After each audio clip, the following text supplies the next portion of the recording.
Okay, welcome everybody. This is a Walk, Listen, Create Cafe. We're delighted to have Saira Niazi as our guest.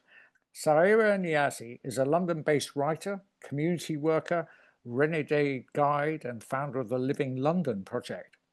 Over the years, she has explored, photographed, and written about over 1,000 hidden gems across the city, from bingo halls and burial grounds to wild nature reserves and derelict factories. Through her explorations, she's met hundreds of interesting Londoners, artists, activists, urban explorers, filmmakers, storytellers, mudlarks, conservationists, even a lighthouse keeper. She's been leading secret wanderings, workshops and events in different areas of London for people from across the world for many years, working for clients including the Tate, Museum of London, Airbnb, King's College, Citizen M and Ace Hotel. Her writing has been published in various magazines and journals, including Huck, Dazed, Time Out, The New Statesman, and University of Arts London's Insights. On Belonging, Reflections of a Renegade Guide is Niazi's 7th book. Gosh, what are the other 6? Find out more about her and her work through livinglondon.org.uk. So, Saira, I'm going to put you on the spot. I'm not going to ask you about what your craziest job is. I want to know why you think you're a walking artist. Okay, I think I must have written that bio at least 5 or 6 years ago. Yeah, it really takes me back. I'm a bit sad that you're not asking me what my favorite job is. It was so great to hear about everyone else's favorite crazy jobs. I think one of mine was working in a dino shop at the Natural History Museum, which I'm sure took a few years off my life because it was so chaotic. But back to your question. So why do I think I'm a walking artist? So I think it actually took me a really, really long time to kind of be able to call myself a walking artist. So Living London actually started off as a creative project about 15 years ago. And it was basically just me wandering around the city, talking to people, taking photographs, writing poetry, writing sort of short stories, inspired by kind of the things that I found and people I spoke to, and sort of the places I discovered. And it's only in the sort of the last few years I feel like I've been able to call myself an artist, not even a walking artist, just an artist, for a few reasons. I think one of those is because I create stuff. And I thought to be an artist, you need to have all these accolades, you need to have sort of, degrees and master's degrees, you need to have art shows. But I think sometimes it's enough just to be able to create work that you love and share it with people and feel quite proud of it. It also helped that a few years ago I was shortlisted for the Arts Foundation Future Awards. So it's quite validating to have like a national arts organization tell you, hey, you're really good at place writing, and that was for a prize for place writing. So I think that gave me the confidence to be able to call myself sort of a walking artist. And I also went back to school and did my master's last year in creative writing. So yeah, so I think I walk a lot and I write and I create art, and so I call myself a walking artist sometimes, but I still feel a bit more comfortable calling myself a renegade guide. Um, and I'm not sure why that is. I think it's just because I've probably held that title longer and it feels a bit more like me. Okay, so let's pile in on the Renegade Guide. So tell us a little bit more about why and what is a Renegade Guide. Yeah, so I feel like a renegade guide is a self-taught walking tour guide that takes people around to sort of different neighborhoods, and connects them to stories and spaces that matter to them, sort of on a personal level, but also to the community. So I call myself a renegade guide because I haven't received any formal training in tour guiding, but I really see sort of tour guiding as a means of social change, as a means of kind of connecting people to sort of different spaces to each other, as a way of creating community. It was actually my friend Jeff Simmons who works in Tooting as a guide, and he kind of coined the term renegade guide. And for him, he kind of said it was because he was kind of rejected by blue badge tour guides. So I don't know if you guys know much about the blue badge qualification, but in London you have to pay £10,000 and do a 1 year course to be an official blue badge tour guide. And so I found it really quite powerful that he'd kind of coined this term renegade guide, and I asked him if I could borrow it, and he said yes. And it was interesting because for me he was one of the most sort of knowledgeable people that I met. He knows Tooting inside out. He's lived there for sort of more than 20 years. He's sort of done lots and lots of campaigning to get blue plaques on sort of memorable people, historians, local sort of activists. So no one knows Tooting better than him. And so the fact that he was able to call himself a renegade guide and, lead these walks, which sometimes attract up to sort of 50, 60 people from in London, but also from further afield abroad, was really empowering to me. And I didn't really know what I did up until then. I think I was like, oh, I lead these walks. And, I started leading walks when I was between jobs. And I just wanted to make a bit of extra money. And I thought, I've collected this database of hidden places in London and stories. Wouldn't it be great to share them? And I initially kind of used to run these tours for friends. And I think I'd charge about £3 or £4. And my friends would be like, why are we paying you £4 to go on this walk? And I kind of had to explain that I was like, the kind of the amount of time and energy that it took me to kind of create this work and to create these storytelling walks, which are mostly about sort of contemporary people and places, was actually really valuable. And I got quite lucky. Time Out started featuring the walks, Londonist started featuring the walks, sort of Airbnb picked up on it. And I felt like there was a real appetite for people wanting to explore neighborhoods with local people. And so really kind of have a sort of a genuine, authentic experience where they get to meet sort of people in a neighborhood, but also get a bit of an insider perspective on what it's like to live in an area and how an area has changed in a lifetime. So yeah, I hope that kind of answers your question, Andrew. Welcome. More than enough, I think. I Yeah, mean, what I was thank going you. to ask is, okay, so we've got, a dozen people here.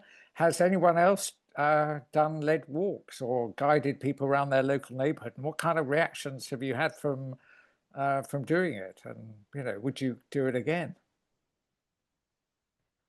Yeah, Fiona, do you want to jump in?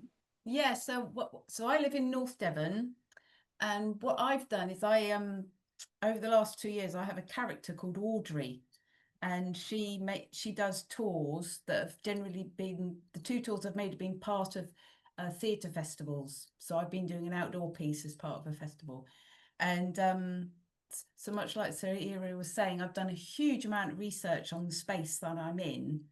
And then I create a tour that's got props and the audience get involved. So it's a kind of a combination of fact and fiction. It's not quite storytelling, but that's where I could kind of develop it. And there's a series of props, and so it's quite participatory, and the audience come on a walk through a space and learn about that space.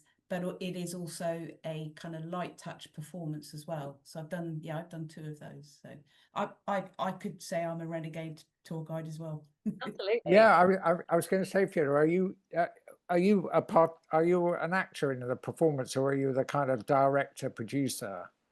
Well, basically, I've been everything. So I am Audrey. Yeah, so I'm Audrey, and if people don't know me, they think I am Audrey. And so yeah, so and there's performative elements in there as well as me being a tour guide. So it's quite a mishmash of how people experience me, but essentially it's as a performance. Yeah, it's an outdoor street-based performance. Sorry, are any of yours outdoor performances in that sense? You assume a character. Do you find that it gives you a second skin? No, I haven't. But when I was in the US, so I did this research report quite recently at the Renegade Guide's Handbook, and that was sort of the sort of output of a Churchill Fellowship that I undertook last year, where I spent 2 months in the US, in San Francisco, New York, just going on lots and lots and lots of different tours. And it was really interesting because I guess in my mind, a tour was always one thing. It was someone leading a group of people and talking about history and talking about sort of facts and figures and small anecdotes. But what really kind of surprised me was that actually a tour can take on many different forms. And a few of the tours I went to were actually performances. There was one tour in particular that took place in Berkeley University. It was run by the South Asian Radical History tour guides, and it was brilliant. And part of it was a protest, and part of it was a performance. And they did sort of a recreation, and it was really interesting because they were saying, well, our history hasn't been preserved, our places haven't been preserved, and so for us, the performance is a way of getting people to reimagine what used to exist and sort of stories of activism and stories of kind of learning. But it was so fascinating, and I think I went on a tour of sort of an Orthodox Jewish neighborhood in Crown Heights, and it was an actually a a rabbi who led that tour, and it was part kind of orientation, part kind of like a religious education. And so I feel like, you know, the very sort of format of a tour can be anything you want it to be, really. I went on a sort of a Love San Francisco hippie tour, which was in a multicolored minibus, and it was run by this guy who'd previously worked as a limo driver, and he'd sort of driven around the Rolling Stones and Bruce Springsteen. And I think the thing that I found that connected most of these sort of renegade guides were that there were people that had lived very interesting lives and had things to say. And so I think, and there were lots of artists who I also met who would lead their own walking tour, and some of them kind of really talked about their own practice and brought their own practice. They'd either get you to do an activity, or they would kind of like enable you to kind of really reflect on where you were going and how to respond to sort of some of the exploration. So I think it was really fascinating for me just to do that sort of research trip and learn more about, you know, what walking art can be. I once did a collaboration with Gemma Seltzer, who runs Write and Shine, and we did an early morning writing workshop, which included a walk, and it was just fascinating because it was just a bunch of writers writing about the different sort of neighborhoods that we went to. And for me, that was sort of also a tour because we were introducing them to new places and kind of sharing parts of stories. But in sort of essence, it was an invitation for people to kind of critically and creatively respond to their environment. So yeah, performance. I haven't done much performance, but I'm very interested in it. Tamsin, you got your hand up. Yeah. Sorry, I'm eating my tea, which is why I keep turning my video off. Yes, I do a lot of tours in my area, based around the history, because it's an area that's changing very, very quickly. But always trying to involve, there's always local people on them, so trying to involve them in telling their own stories about either how long they've been there, or lots of them, you know, have grandfathers and grandmothers who lived in the area or whatever. So yes, I really enjoy doing those, and they're fun. And did you feel while you were doing them that you were making walking art? Or, I mean, can walking art ever be a performance? I think from many stories I've heard from other walking artists, for sure it can be a performance. Yes, I think yes, I'm a trained dancer, and you know, used to being in front of an audience, so I think I probably developed that. I notice I do move into a rather gestural me, and yes, if I have a headset because there's a big group behind me, then you know, then I think I sort of dramatize it a little bit, yes, and get people to become involved. It's much more fun that way. Yeah, and Saira, have you tried? I mean, you mentioned that you collaborated with a creative writer. Have you collaborated with other people? Have you done sort of, you know, I don't know, open heart surgery as you walk between the hospitals in London? No, I mean, you know, what Not sort done of that other? yet. That's one for the list. But yeah, I have collaborated with quite a lot of people. I collaborated with London's resident storyteller, Virginia Woolf. Sorry, not Vanessa Woolf. Oh my God, my brain's not working. And we did a storytelling walk. It was really fun. We actually we had a group of about 40 people, and we kind of got everyone to climb over the gates of Hyde Park, and she led the storytelling session in sort of an old temple in Hyde Park under the stars, and it was absolutely brilliant. And I also did a mudlarking walk with London's resident mudlark, Nicola White, and that was fantastic. She brought No, you may need to explain what a mudlark is, because oh, I okay. don't know So if everyone knows that or not. mudlark is someone who kind of like wanders around the river and sort of discovers or forages for interesting materials. So there's quite a lot of mudlarks in sort of London, people who just spend quite a lot of time by the river collecting and sort of like wading through the mud looking for sort of interesting items. In London, you need a license to actually be a mudlark, and if you find anything of interest, you have to kind of share it with the Museum of London. So it's quite an interesting sort of foray. But I went with this mudlark, Nicola, and she's brilliant. I actually met her through this exhibition that she organised in, I think it was Greenwich Creekside Gallery, and she'd had this incredible collection of letters in bottles that she'd found in the river, and some of them were super heartbreaking, some of them were really sort of funny. There were lots of like religious effigies, but when we did this walk together, she brought with her a grenade that she found, that she had to call the Ministry of Defence to kind of cordon off part of the river to kind of lead this controlled explosion. And then she also brought with her a human jawbone, and that was kind of to kind of signal sort of the kind of more grisly parts of the Thames, and how many bodies have sort of been washed up. So that was a really fascinating collaboration, and I think people are really interested to be able to go on a wandering tour, but also have an insight into this new world of sort of mudlarking and history that kind of like lies under the river. You know, I think the river is such a fascinating sort of space. It really kind of connects. I know Ali's done lots on the River Thames. Ali is like the OG walking artist. I think actually Ali was the one who gave me the confidence to call myself a walking artist. I think before that I was like, Ali, I just like walking around and making stuff. But she is definitely the sort of yeah, the original gangster of walking art. So yeah, and I can't think of anyone else I've collaborated with. I've collaborated a lot with organisations to lead very sort of bespoke walking tours. So Impact on Urban Health wanted me to lead a walking tour kind of considering children's healthcare. I did a walk with Brixton Project, and that was for young people, and that was also kind of like exposing young people to alternative therapies and sort of like alternatives. It was like a creative health walk. So I think I'm kind of trying to, yeah, I'm doing a walk in a few weeks with the University College London, UCL, and that's kind of based on a project that they've run called City of Women, by Rebecca Solnit, and who else was working on that project? Emma Watson, and they reimagined the tube map under memorable and renamed every single station after a memorable woman. And so my kind of job is to kind of create a walking tour, picking out a few of those names and those stories. So I do get quite a lot of interesting commissions to work on quite exciting projects. And some of these pay money. Yeah, quite a lot of them do actually. I'm quite lucky. It took me a really long time to nail it. But yeah, a lot of them do kind of, yeah, they pay, and they pay quite well, fortunately. Now, Ali, you've been named twice. You've had a couple of name checks. Do you want to say something about your own practice? How have you come to inspire so many people? I don't really know that, but I seem to get people to come along with me.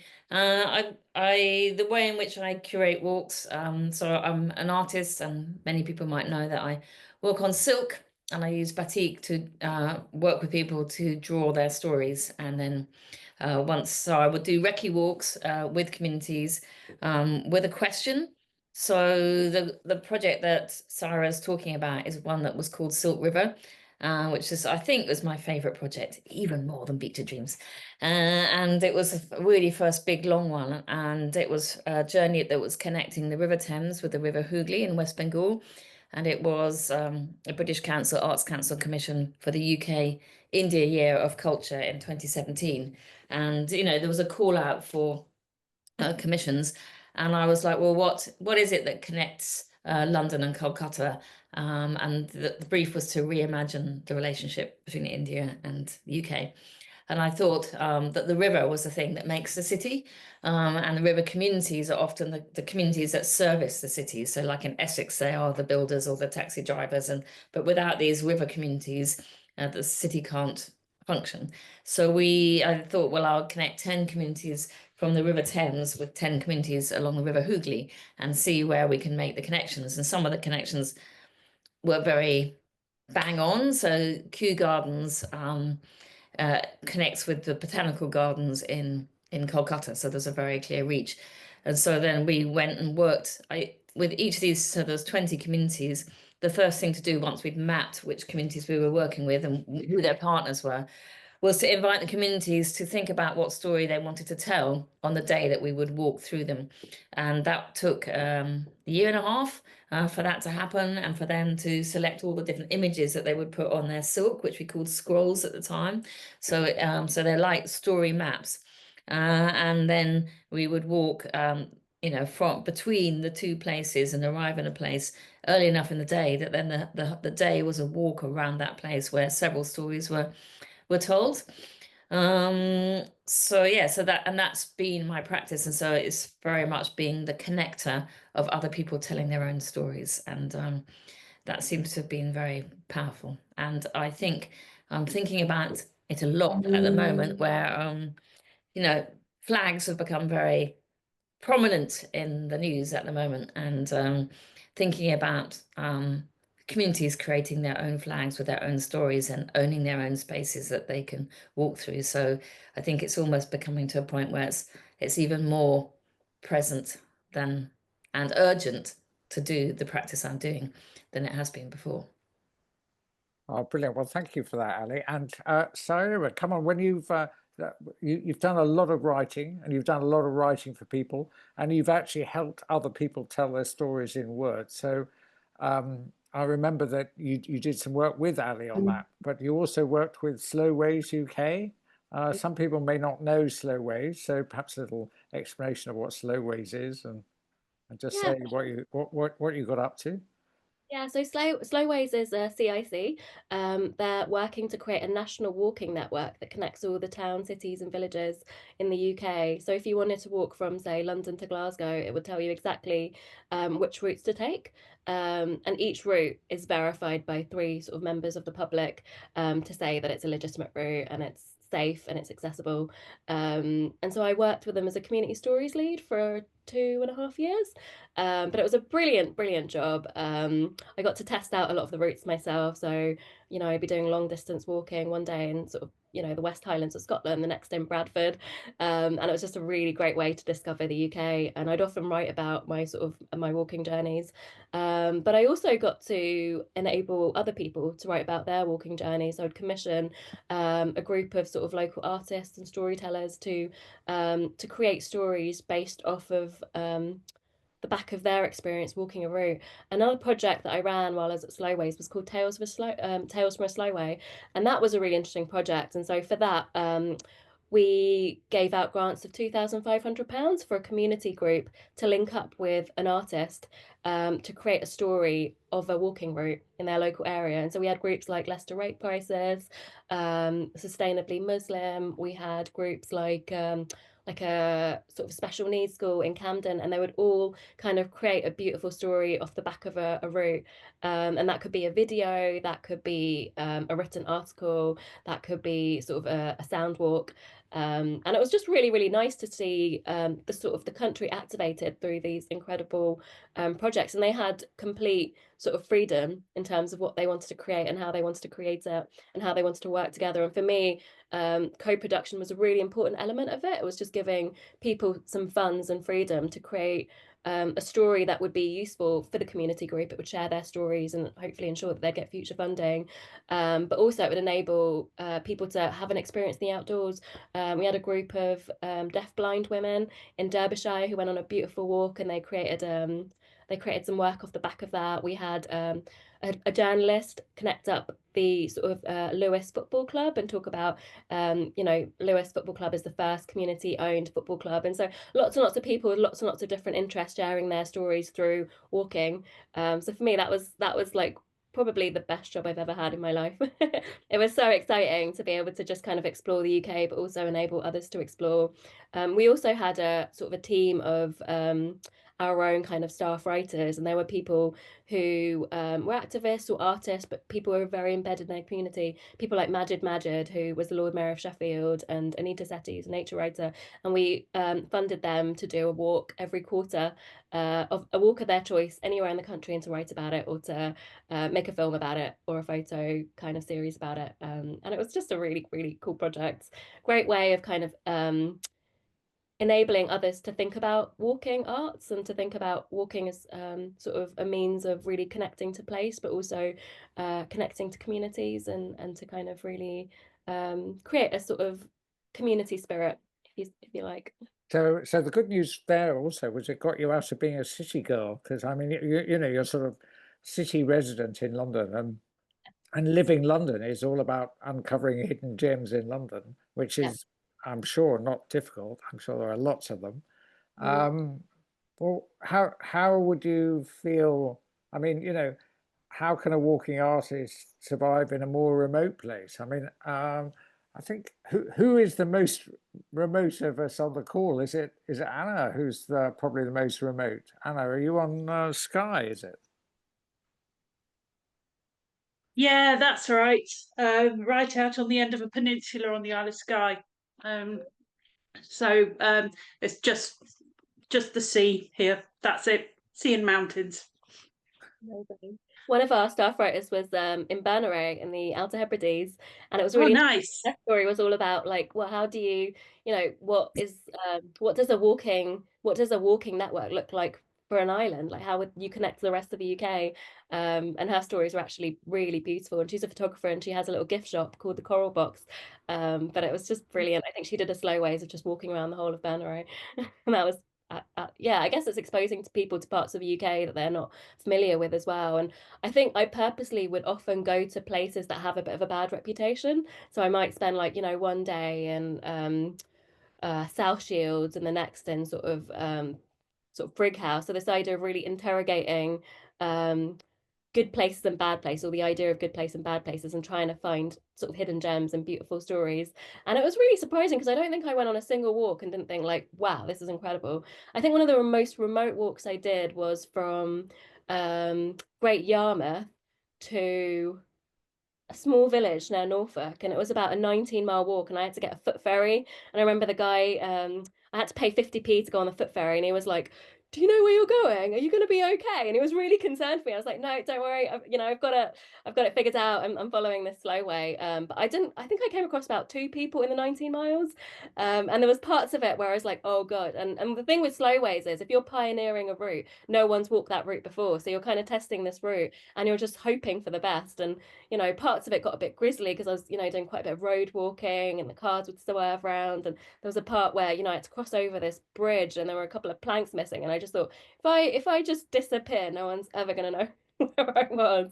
But it was really exciting. And again, it was just, I think for me, it was really important because I think, growing up in London, you're in a bit of a bubble. And I think it's only when you get out into different parts of the UK and you can kind of really understand, the challenges that people face in different communities, that you can kind of really kind of gain a sense of empathy and a sense of understanding, which I think is so important, especially now when we're kind of when the world is becoming so polarized and so divisive. So, and it was quite interesting because just before that I got another commission from the South Downs National Park, and so that got me out of the city, and I was so happy for that because I just really wanted an excuse to move to Brighton. And the South Downs National Park Authority commissioned me to create a series of walking tours in the South Downs, and that was really lovely because I was like, okay, hidden gems in the countryside, how am I going to do this? But you'd be surprised, there was like a Hindu war memorial and like a windmill, and there are just so many incredible spaces everywhere. And I think it's about tapping into those spaces and tapping into those stories. And off the back of that project, I was working on a series of portraits called Portraits from the South Downs, and I was interviewing local farmers. I interviewed this one lady who's a painter but used to walk to Glyndebourne. She was a dresser as well, and it was just this idea of collecting stories of people who have a really interesting connection to space. There was one man who used to be a farmer in Hong Kong, and he would paint using soils from the South Downs. And so we went sort of to look for, he kind of taught me about different soils out in the South Downs, and it was just really fascinating. And so for me, those tours also took in those stories too. So it's like, yes, this is the story of the hidden gem, but let me tell you about people who actually use these pathways, and who kind of really kind of that these pathways are super, the land is really embedded in their sort of everyday life and really inspires their creative practice. So I've been really lucky to get out of London. I'm back in London now after like 2 or 3 years being away, and I have to say, I do love this city. It's my favorite place in the world. Clementine, would you like to say something about, because you work in Berlin? Have you been a guide in Berlin yourself? Yeah, so I'm in Berlin and organizing walking tours, but very much in the framework as the walk as exhibition. So it's always with artists. So I guess we're talking about the walking arts, the performance. The project's very much a sort of performance of how do we also see this space. And the project looks at it as a curatorial space. So the idea that actually we can rethink where we present arts, and they can be presented through the walk format. But it's very much being focused on the urban environment. So it's super interesting to hear the difference between your experience from the city, in the city, to then the sort of going elsewhere. And I'm also curious to hear about your experiences, this term renegade guide as well. And does a renegade guide like have to be local? That's my son just waking up from bed. Hello. Does the renegade guide have to be local to an area and know those hidden gems, or what's the difference when they sort of are also coming into a place and the research situation that has to go into it? Like how long are you researching and staying in those sites? I'd be really interested to hear about. Really interesting question, Clementine. I think this is something that I was thinking about for a really long time as well. I was like, do you need to really be from an area to talk about it? It's such a cutie. And what I found during the research project in America for 2 months was that actually there were lots of people who were newcomers to the city or to their local area, but they were really passionate about it, and they really had this sense of wanting to learn about it and wanting to kind of share that knowledge. I think one of the most interesting people I interviewed as part of this project, sadly I actually interviewed her in Zoom because she was based in Pittsburgh, was this lady, Laura, who wrote a book about the city steps in Pittsburgh, and she was just obsessed with these city steps. And I think she'd lived in Pittsburgh for about 10 years, but she felt a real sense of pride and connection to that landscape, so much so that she really kind of did a lot of work in sort of connecting with the community, finding out what makes the city steps so special. And I think it didn't really matter that she wasn't from Pittsburgh. I think the fact that she kind of just put so much care and effort and love into her work meant that the community really accepted her for who she was and for what she was trying to do. And I think it's a bit of a contentious issue just in the face of gentrification and changing cities and people being pushed out of neighborhoods. And I guess it's the context of that. So I went on a tour in the Bronx, and that was like one of the best tours that I've ever been on. And the lady who ran that tour was born in the Bronx. And so she could give me insights that, other people who were possibly, who hadn't been in the Bronx for so long wouldn't be able to offer. She kind of was telling me where she went to school. She was telling me, what how the area had changed. She was talking about some of the challenges of being from the Bronx and some of the kind of the negative stereotypes that she gets. So I think it kind of depends. And then also I think it depends on what kind of tour you're doing. So with the Hasidic Jewish tour, I could never have done that tour with anyone else. It had to be someone from that community who could kind of enable us access into the synagogue, into kind of the library, into sort of the bakery. He had to have those relationships. So I think depending on what the tour is, I think if it's a bit more of an artistic tour where you're kind of inviting people to kind of view kind of the neighborhood, it's a bit different to whether you're kind of just sharing that information. I had a really interesting meeting with the tour director of the Municipal Art Society in New York. And he was saying that a lot of their tour guides get a lot of flack from local people saying, oh my gosh, you're contributing to gentrification, you're bringing people into this neighborhood. But interestingly enough, it was mostly New Yorkers that go on those tours, and it's people who want to learn about the area. And so I think intentionality is so important. Why do you want to do this tour? Why do you want to do it in this neighborhood? What's your connection to this neighborhood? I think really kind of interrogating those are really, really important. But equally, I think it depends on what the tour is. I mean, I was working as a sort of a freelance artistic director on this project in the Creative Society.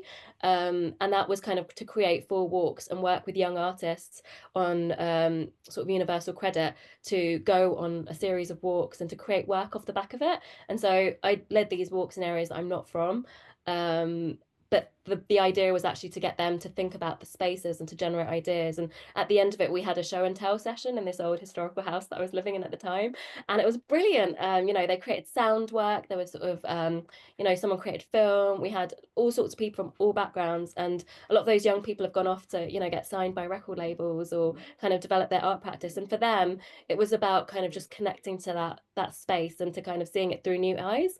So I think it depends on the context. And that was purely artistic. That was about, and this was right after COVID. So it was also about, enabling them to feel a sense of community and to kind of connect with each other. So I do think it's kind of, I think the context is important. And yeah, I think it just depends on why you're doing that walk. And I mean, I think parts of me thought I shouldn't have done the South Downs walk. I feel like actually they should have gotten a local person from Brighton to do those walks because they probably had a much deeper relationship with that space.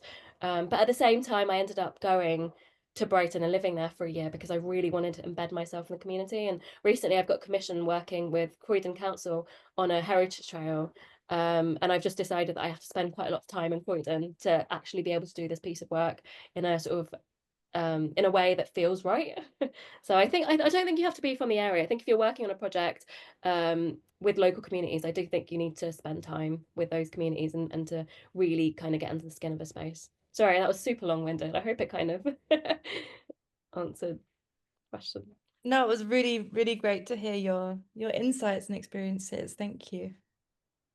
Anyone else want to chip in? Fred, you're in the in a remote wild spot. Perhaps you can tell people about where you're based and what you get up to.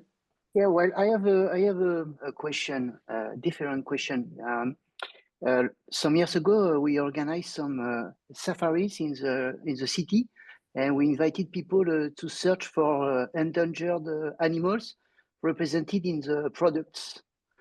And we were really between the public and the private, because sometimes we have to enter the shop to find the endangered species, and so people had to find as much endangered species as possible in the representation of the products in the market.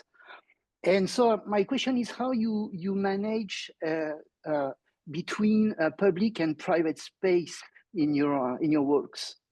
Yeah, I think it's really tricky. I think I try to get permission where possible if I'm bringing a group in. I think there are certain spots on a tour where I need to inform. Like, for example, one of the tours I do in Tooting, we go to an old bingo hall that used to be a cinema, and I always have a conversation with the manager before. And that being said, I think when I was doing my Living London project, which was my personal explorations, I often would just go into places, and they always say, it's best to ask for forgiveness rather than permission. And so a lot of my practice was about actually kind of really knocking on doors and kind of really interrogating the idea of what is public space and what is private space. And I think it's a really contentious issue in London in particular, where a lot of public space has now been turned into private space. Like it's interesting because I've just signed up to a workspace in a really beautiful town hall in Walworth, but that used to be a public library, and so the owners talk about how contentious that space has become and how local people are always walking in and kind of asking, well, why can't we actually be in this space? Why is there a private library where there used to be a public library? So I do feel like it's a really sensitive issue. I think it's something that I think more about when I'm leading a walk. I think when I'm doing my own explorations, I think I'm a little bit less careful. I think Slowways was really interesting as well, because again, a lot of the footpaths, these public footpaths, people have kind of got private gardens on them. So even though they're on people have right of way, you can't walk into someone's back garden. And so I feel like this is more of a structural kind of issue. But I guess it's really interesting. I think it's really sensitive. Like, I think when I went on quite a few tours in America, some of the tour guides had really good relationships with the spaces they were going into. So if they were going into a cafe or if they're going to a library, they'd get permission beforehand. But others were like, oh, we just do it. Like, we don't actually, they don't know if we're coming. It's a public space. We don't really need to ask permission. So I think it just kind of depends what that space is, and what you're doing in that space. Again, I think it's the intentionality. I think, with so many of the tours that I do, people are actually really welcoming, even if it's a private space. If you explain to them that you're doing a public walking tour and you want to kind of share stories around a certain space, like, I've been surprised at how many people have kind of really welcomed us as a group. So yeah, I think it's tricky. Shall we have any experiences from the Australians we have in the room? Anything you want to share? Molly's passing to Melinda, I think. I can see that. So Molly and I did a walk together recently with a company, a small company in Australia that's I think growing quite successfully, called She Shares History. And it's a sort of female-led company that offer tours, walking tours in Melbourne, Canberra, and now in Sydney. And it was mostly women who went on the tour, but it was an opportunity to sort of walk around your own city, listening to a recent graduate, a history graduate, talk about women that you'd never heard of, and some of them I had, but many of them I hadn't, and the contributions that they'd made to the history of the city. So yeah, I guess I was a participant. I didn't lead it. I didn't invent it. I didn't think of the idea, but it was, I actually really loved it. I mean, apart from sort of being out in your own city and going to places that, you have been to, but you're seeing them in a completely different light, and I mean, I guess, yes, it's an example of an opportunity where you've sort of got a grassroots organization that's just growing and, developing and offering this sort of completely different insight into, the history of women in a place. Oh, that sounds absolutely brilliant. That's so funny that you mentioned that because it came up on my LinkedIn this week. There's a lady named Janie Judke, and she runs a tour company in London called Unseen Tours, where they train up people who've kind of experienced homelessness or are experiencing homelessness to lead walking tours. And she went on a tour in Sydney, and it was that tour, and she loved it, and she was raving about it on LinkedIn. So that's really brilliant. I think women's histories are so important. My friend Katie, she runs Look Up London, and she's got like I think about over 140,000 followers on her Instagram, and she does these really interesting sort of feminist Jack the Ripper tours. And again, it's all about kind of like, well, whose stories are we sharing, and why are people so interested in hearing about Jack the Ripper but not the victims? And she was saying that she was really worried before she published that tour. She thought that she was going to get quite a lot of stick for it, but actually that's one of her most popular tours, and it's the tour that she most enjoys running. So I think tour guiding is such a great opportunity to share information, history, stories that don't normally get shared. I've heard of a company recently as well called Uncomfortable Cities. They're a tour company, and they do tours of Cambridge and Oxford. And it's a couple of academics that started up that tour company. It's brilliant, and it's all about kind of really interrogating these universities, and just both the universities own a lot of real estate. Again, really interesting, this idea of private and public space. And, the public has just been completely excluded from a lot of these spaces, whether they're green spaces or whether, a lot of them are landlords. And that was really, really interesting as well. But yeah, there's so much really interesting work happening in the tour guiding industry. It's really, really fascinating. But yeah, I miss Sydney. I love Sydney. I spent like a month in Sydney a few years ago, and it's just like such a beautiful city. I used to love getting the ferry to like Manly and to all the sort of the hiking routes. I think it's a great place to walk.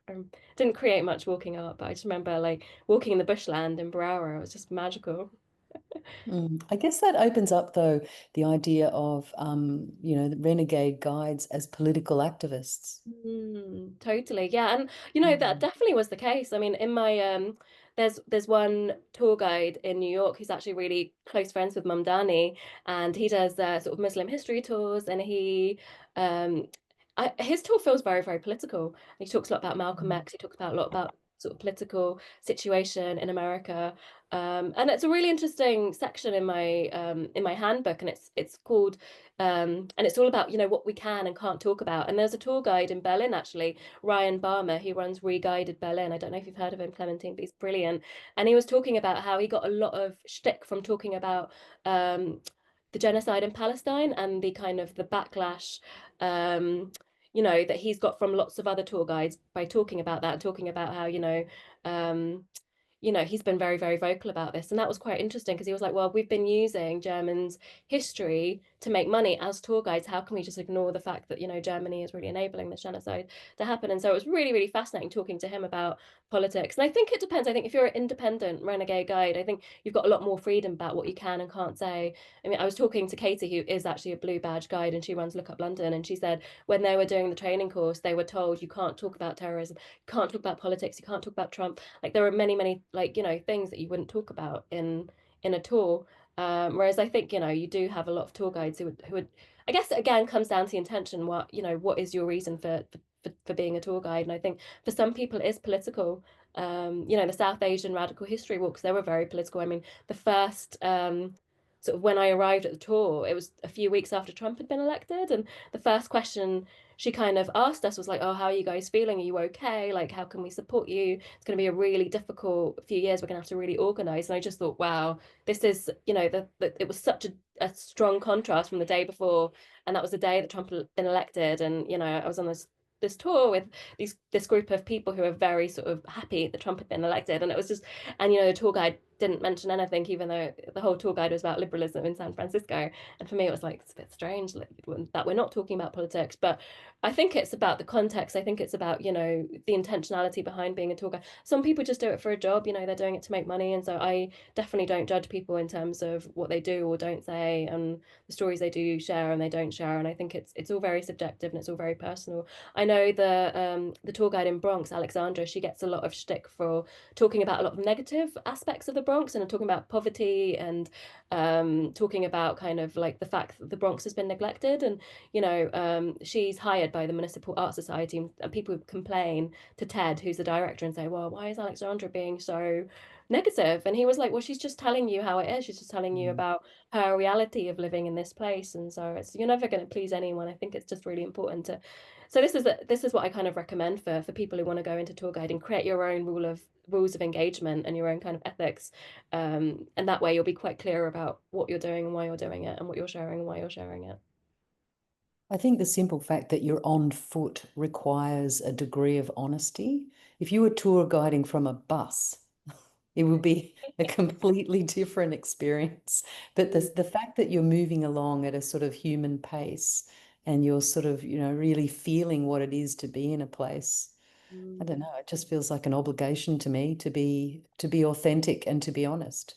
Totally. And I think you kind of have to be. I think in America it was interesting because I think it's such a capitalist place. Like everyone's wanting tips, everyone's wanting to make money. And it was really interesting seeing some tour guides really appease guests who were saying quite problematic or negative things and making other people feel comfortable. Because at the end of the day, for them, it was like you need to make, especially if they're doing free tours, they need to ensure that they're making money. Whereas I think in the UK, all the tour guides I've spoken to, I feel like a lot of them do it more for like, I think, yeah, I mean, I think everyone has their reasons for what they do, but I think that's going to inform how you do what you do. But it's interesting. I think being a tour guide, you've constantly got an audience, whether that's your group or the public. Like if I were to do a tour in Tooting, I'd get local people maybe listening in. I went on a tour in Harlem and it was really fascinating because the Harlem tour guide is super, super embedded in the community.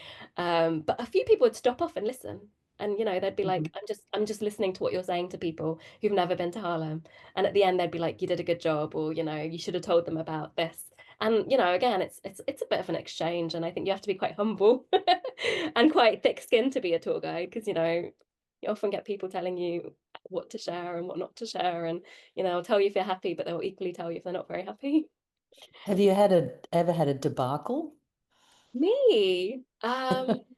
I Where did it's all once. got very complicated? Yeah, I did once. It was a really awkward situation. It was a private tour for an American family, and it was in my local area of Tooting. And it was just quite a negative tour. It was a bit strange because so it was a husband and wife and two stepkids, and the husband was quite he was really negative, and it was quite what felt quite slightly abusive towards his wife, and it was a really uncomfortable situation. And as a tour guide, you're kind of there in this kind of very sort of professional output, but I didn't feel comfortable like being there, and it was just a really, really strange experience. And you could kind of tell that they were disengaged from the beginning. I mean, I'm not really sure why they booked onto the tour. It was a local tour of Tooting, and then they were complaining that I was sharing stories of local people and stories that they were unfamiliar with, and I just thought that's exactly what I was going to do. That's what I said I was going to do, like in the description of the tour. And then I remember it was partly a food tour, and so I took them to a place in my local area and we ate samosas, and they just weren't having a good time. And I remember like a friend passed me by and she just looked at me a bit funny, and I just thought, oh my God, I'm not enjoying this. And I'm a tour guide because I enjoy it, because if you're taking 3 people around, you're not going to make much money. And after that, I actually stopped doing my Tooting tour. For me, I don't think it was just this experience, but for me, it really made me think, what am I doing? Why am I doing this? It's such a privilege to be able to kind of like share spaces, enable access people to spaces that are special to you, and to have people who can be quite, dismissive or negative. It's actually quite personal, and it feels quite, yeah, I remember feeling really sad after that. And I just thought, actually, I don't really want to do this tour anymore. And so now I think I'm a bit more, yeah, I guess I'm a bit more wary, and I think Airbnb's really changed as well. Like I've stopped doing Airbnb tours altogether. I think Airbnb is a bit of a weird space, and they try to quite, yeah, I think it can be really exploitative. So yeah, but as a whole, I have to say, like 99% of my experience has been really good. Like people have been really, really kind, really, really warm. Like when I was in San Francisco, a couple of people who went on my tour actually invited me to their homes. They were on my tour in London, and then it was just such a then they showed me around their neighborhood. So, it's such a special thing to be able to kind of like, be a guide for people. And I think guide is so much more than just a walking tour guide. It's someone who, is listening to someone else and connecting and really kind of drawing on points of connection and kind of enabling them access into your world as well as into your city. I was wondering whether we should ask Viv. Viv, you've got experience of both sides of the pond, because you live in London and in the States. Have you found very different situations when you've worked in both areas? I haven't done that much.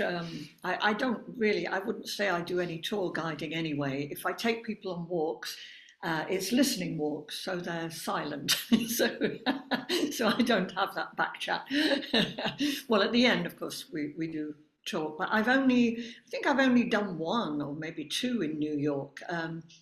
New York, I'm not finding very easy to kind of make a way in, although I've been here 12 years. London, I found when I've done sound walks, which, it's all been very easygoing and very pleasant. And I guess, people who come on sound walks maybe are different. I don't know. They're not looking for there's no ambiguity about what they're going to get, I think. So it's probably easier from my point of view. Yeah, they don't think they're going to go and see the Tower of London or anything. Okay, Tamsin, you popped in something in the chat a while back about public liability. Do you want to raise that? Yes, I've got a couple of questions now, actually. Yes. Ever since the last Urban Tree Festival, when I was asked to have insurance and looked into it and found how difficult it was, I interested in asking other walking artists and people that do tours what they do about insurance and whether they have it or not. I do. So I have public liability insurance. I'd really recommend, there was actually the sort of the culture manager at UCL that recommend Access. So Access, they do public insurance liability, which is quite cheap. I think before this I was paying a couple of £100, but they only charge like, I think £25, and that also includes membership. And that's mostly for creative freelancers who work in sort of in the public realm and in sort of outdoor spaces. So I definitely would look Access up. Yeah, I'd chip in that the Artist Network offer it through their membership as well. So what Artist Network?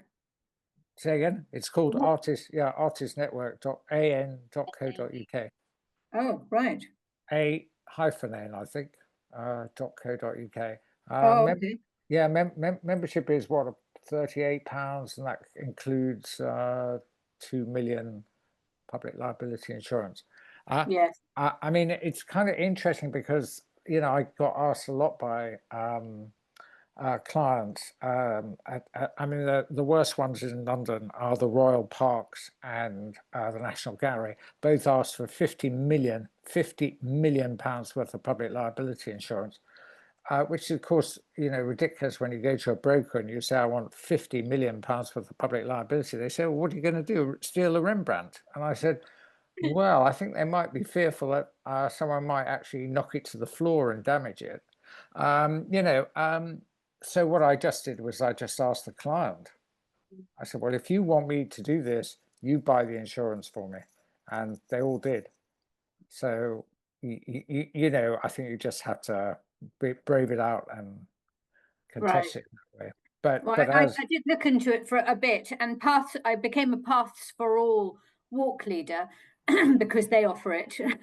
But it turns out that you have to register your walk before they'll insure that walk. And oh my goodness, there's just so much paperwork. It rather put me off. So yeah, okay, thank you very much for those ideas. The other thing I was going to say is, would you be able to speak a bit about your Churchill award and what you got it for and what you did? Because I applied for one myself, and I know that they ask for you really have to use what you have done for the good of the community afterwards. So could you tell us a bit more about that? Sure, absolutely. So I applied like 4 or 5 years ago and I didn't get it. And then I applied again in 2023. And I think my idea was a lot more fully formed. But it was basically this idea of creating a Renegade Guides handbook. So a handbook that outlines best practice, ideas, reflections, create some kind of framework for tour guides to work more intentionally and ethically. And I wanted to do that in America. I just thought actually New York and San Francisco, partly for selfish reasons. I'd never been to America and I always wanted to go to New York. And I just thought actually being, a tour guide in New York would just be brilliant. Like there's probably so much going on. And so I kind of proposed that I would do 1 month in New York, 1 month in San Francisco, and I just go on lots and lots of different tours. And I would interview every single sort of tour guide after I went on the tour. And so yeah, I mean it was a massive project. I came back and I ended up writing this book. So I think the report, so the handbook was going to be quite a short report that would just live on the Churchill Fellowship website. But instead, I just thought I came back with over 100 photos. I think 20 hours of audio recordings, just so many notes, and I just thought this is a book. And so then I wrote the book, and which actually took me 2 or 3 months to do. But yeah, so the idea was to just learn from other people, to go on, I think I went on about 39 different sort of guided tours in different neighborhoods across San Francisco and New York. And I sort of interviewed guides, but also storytellers, artists, socially engaged artists, activists. And I asked them all very sort of similar questions, and then sort of the guidebook broke down a lot of these themes. So things like, this is not a zoo, talking a little bit about how do you take people into a local neighborhood without them feeling uncomfortable. And then, I'd use the case study of the Tenderloin in San Francisco, which is one of the poorest neighborhoods in San Francisco. But they run tours, the museum there runs tours, and it's just done in a really brilliant way. So again, just picking out the best bits of my trip and the best sort of bits of learning. And I was very, very intentional about the kinds of tours that I went on before I kind of went out to America. So I wanted to go on tours that were authentic, that, the guide was kind of connected to the community, that it was, unique in some way. It was enabling you access into spaces you might not necessarily go to. But the experiences were so different. I went to a tour of the houseboats of Sausalito, and that was run by an artist. That was brilliant, and I was the only person on the tour. And at the end, she invited me back to her houseboat, and we had like tea and biscuits, and we just talked about being an artist. And I went on quite a few sort of cultural tours of different neighborhoods, the Bronx.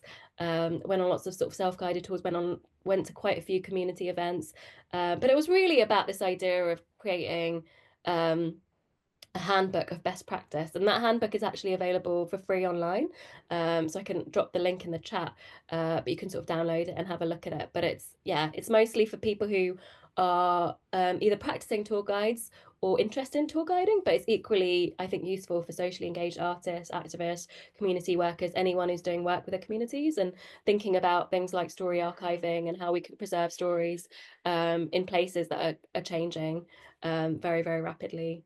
So yeah, so that was kind of an overview of the report. But if you have any specific questions around it, yeah, I mean, it was only the second time around that I was successful. So for people who have applied once, I would always recommend to them to apply again. I think the first time the idea wasn't fully formed. And I think you've just got to be really clear about the output and where it's going to live as well. Because I think often people would create these reports and nothing really happens with them. Whereas I've been doing a lot of work in terms of distributing the report. I've sent it out to everyone I met in America, but also lots of founders and guides in London. I'm doing talks at sort of Islington and Clerkenwell Guides.